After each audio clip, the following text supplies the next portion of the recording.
ქართველი ერი საუკუნეების განმავლობაში გადაურჩა ომებს, დაპყრობებს და მტრებს. მაგრამ ყველაზე მთავარი მტერი გარედან არ მოდიოდა. ის ყოველთვის შიგნით იზრდებოდა, შურით, პირადი ანგარებით. და ჰერეთში ამ სიმართლემ თითქმის ქვეყანა გაანადგურა.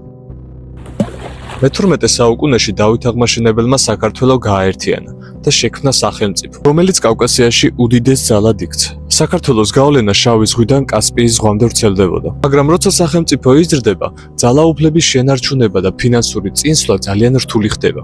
ერთ-ერთი ყველაზე მნიშვნელოვანი მხარე ჰერეთი იყო. ვინც ჰერეთს აკონტროლებდა, ის აღმოსავლეთ საქართველოს დიდ ნაწილზე გავლენას ფლობდა.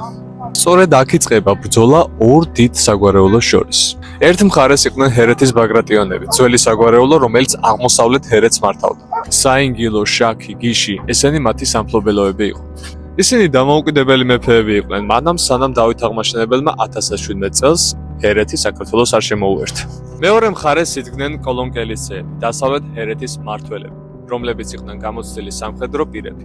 საბოლოო ჯამში კი ორივე გვარის მიზანი იყო გაბატონება ჰერეთის ტერიტორიაზე. იმ დროისთვის მათი ტიტული პატარა მეფეს ნიშნავდა. ერისთავთ-ერისთავი საკუთარ სამფლობელოში მეფის შემდეგ ყველაზე გავლენიანი პირი იყო. ერისთავთ-ერისთავს განსაკუთრებული სამოსი ეწვა.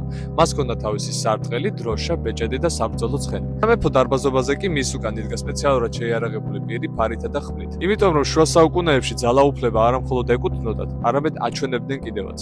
ჰერეთის გაერთიანების შემდეგ ეს ორი გვარი 10 წლეულობის მანძილზე ებრძოდნენ ერთმანეთს. 1062 წელს უპირატესობით სარგებლობდა კოლონკელიძეების ოჯახი ჰერეთის ტერიტორიაზე, რომელსაც წყაროების მიხედვით როგორც ვისით მართავდა ვარდან კოლონკელისე, იგი გამოცდილი მეომარი იყო, სამხედრო პირი და დიდგვაროვანი. ბაგრატიონები კი თითქოს უკანა ფონზე გადადიან. ზოგჯერ ერთი გადაწყვეტილებაც საკმარისია იმისათვის, რომ მთელი გვარის ბედი შეიცვალოს. და მალე მოვა მომენტი, როდესაც ჰერეთის ძალაუფლება გადაწყდება პოლიტიკით, სისხლით და ღალატით. ყველაზე საშიში ბრძოლები ზოგჯერ მტრებთან არ მიმდინარეობს. ყველაზე დიდ საფრთხეს წარმოადგენენ საკუთარი დიდებულები.